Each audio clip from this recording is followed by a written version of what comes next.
students, let us start with the next topic, that is Constitution of India. What is Constitution of India? We have already studied about its introduction, its preamble, its history, its features. Now let us see and understand like what is Constitution of India. Right? Constitution means Bharat ka Samvidhan. Now let us start knowing about this, right?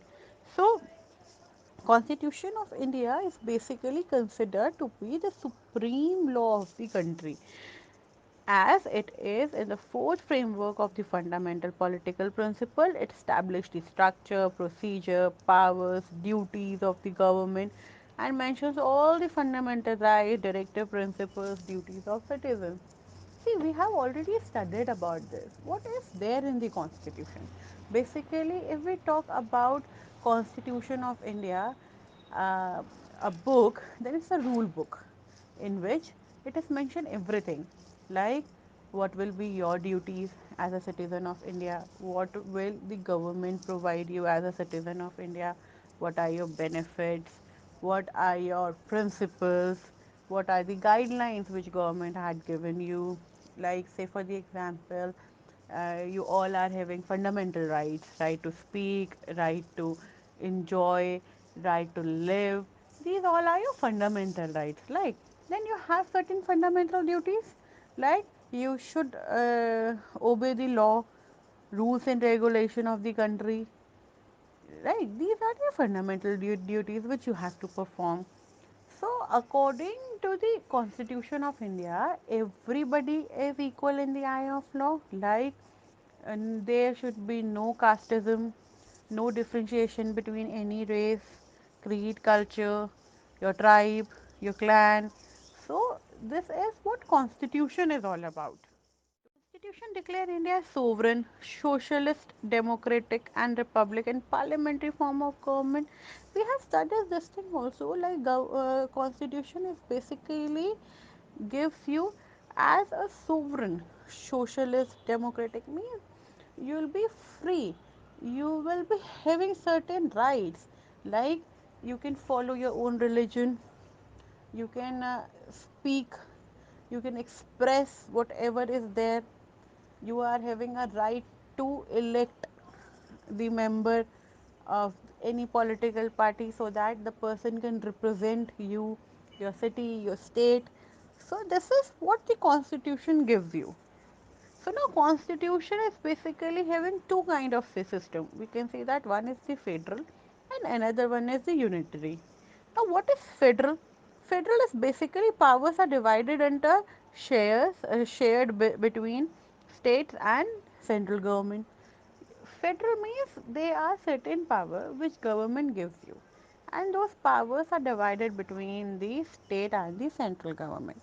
Like say for the example, there are certain powers which government give you, means you can say that you have example means abhi जैसे because of this COVID-19, what our CM did, Yogi Adityanath, he had promoted every children from class 1 to 8 to the next class, 9th and 11th to the next class, without having exams also.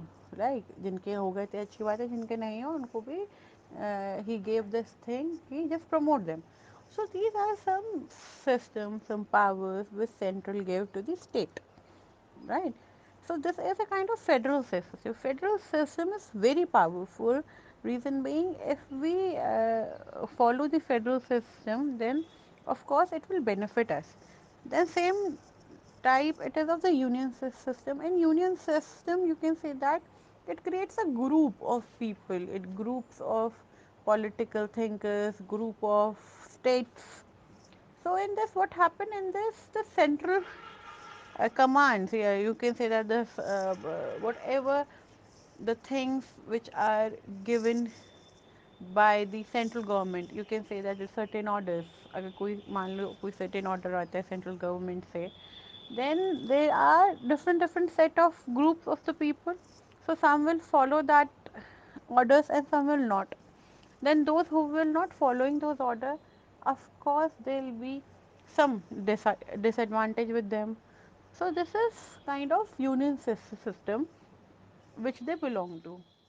Example means अभी हुआ जैसे because of this COVID-19, what our CM did, Yogi Adityanath, he had promoted every children from class 1 to 8 to the next class, 9th and 11th to the next class, without having exams also, right? जिनके हो गए थे अच्छी बात है, जिनके नहीं हो उनको भी he gave this thing, he just promote them. So these are some systems, some powers which central gave to the state, right? So this is a kind of federal system. So federal system is very powerful. Reason being, if we follow the federal system, then of course it will benefit us. Then same type it is of the union system. In union system, you can say that it creates a group of people. It groups of political thinkers, group of states.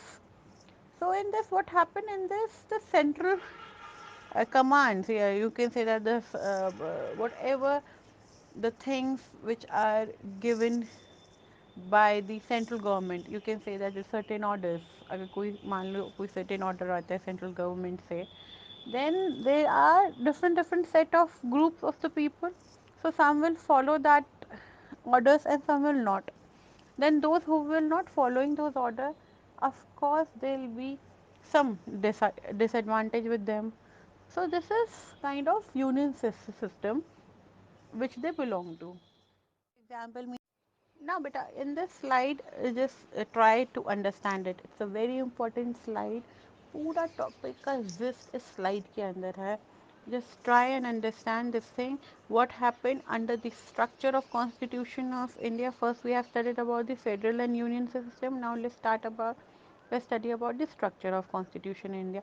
So, the structure tells us that in Constitution, like if we talk about the current Constitution stage, so in March 2011, it consists of one preamble, 25 parts containing 450 articles, 12 schedules, 2 appendices, and 97 amendments till date. Although it is federal in nature, it also has a strong unitary base. Means अभी तक जितने भी amendments हुए हैं, those were 97 amendments till date. मतलब 97 changes हो चुके हैं आज तक भी different article में different according to the need of the people. So under this we can see that in part 25 to article 450 you can say that we have fundamental rights, we have directive principle, and then we have fundamental duties. What are we having different element of the constitution? जैसे preamble में हमारे पास क्या था? Preamble was basically a brief introduction. वो एक brief introduction था पूरे constitution का. मतलब उसमें ये बताया था कि हम लोग क्या पढ़ने वाले हैं under the constitution. So what was that?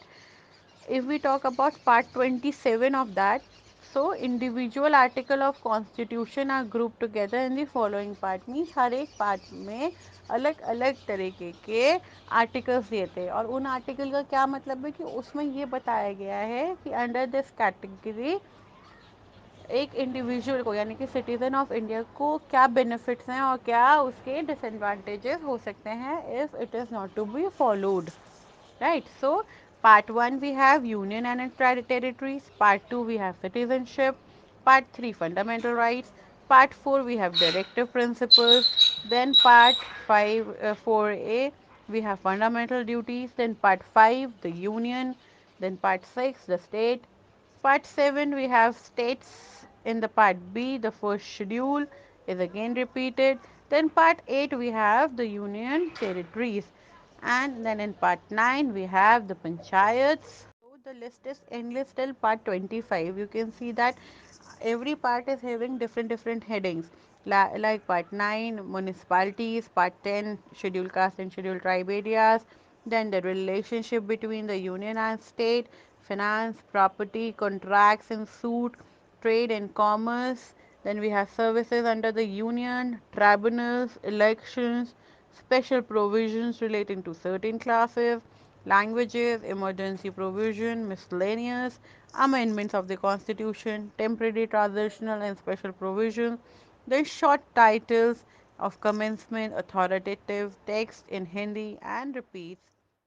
why this is like every part is having why different different kind of heading. But आप जब आप बुक पढ़ते हो तो आपने देखा होगा ना बुक से पहले you have a particular index कि जैसे चैप्टर वन कौन सा है, चैप्टर टू कौन सा है, चैप्टर थ्री कौन सा है, then the page numbers we have. Similarly, in Constitution of India, you can just analyze in place of index we have preamble, and then we have different different parts. Means we give it to 1, 2, 3, 4, 5, right? So simultaneously we have parts 1, 2, 3, 4, 5 parts, and under those parts we have different different headings. Means part 1 tells this, part 2 tells this, part 3 tells this. Means chapter 1 is having this, chapter 2 is having that. Students, let us understand what are our fundamental rights. We all are aware about our rights, so let us discuss it briefly. Like, these are the rights which are different from the rights available to us. While the ordinary legal rights are the protected and enforced by the ordinary law, but the fundamental rights are protected and guaranteed by the constitution of our country. Means we have different different kind of rights. ठीक है, जैसे हमारे को law कानून भी देता है और वो एक ऑर्डिनरी कानून की तरह हम उसे निभा भी सकते हैं. ठीक है, लेकिन फंडामेंटल राइट्स एकमात्र ऐसे अधिकार हैं जिन्हें कोई नहीं बदल सकता. वो टाइम के साथ भी नहीं चेंज हो सकते. क्यों? क्योंकि ये हमारे कॉन्स्टिट्यूशन में लिखा है and it is to be followed by everybody. And these rights are like this: right to equality means everybody is equal in the eye of law, whether you belong to any caste, any religion, any creed, any tribe, you are just equal in the eye of law.